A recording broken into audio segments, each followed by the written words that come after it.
فضای سرسبزی که می‌بینید این باغایی هستش که به قولن در حاشیه روستای مالشیخ هستش، قسمت بالایی مالشیخ هستش و درختایی هستش که از زیرش چشمه ها جاری هستش و این چشمه ها به سمت روستا میره و واقعا فضای خیلی خیلی سرسبزی اینجا درست شده. صدای آب میشنوید عزیزان دوستان گلم، صدای آب خیلی فضای دلنشینی درست کرده.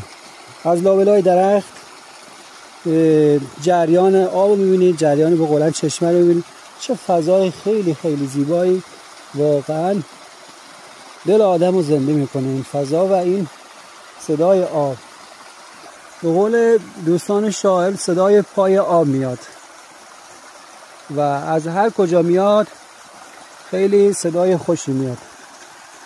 به به به به این صدا و این آرامش و این سکوتی که با صدای آب شکسته میشه. به به به این صدای آب و این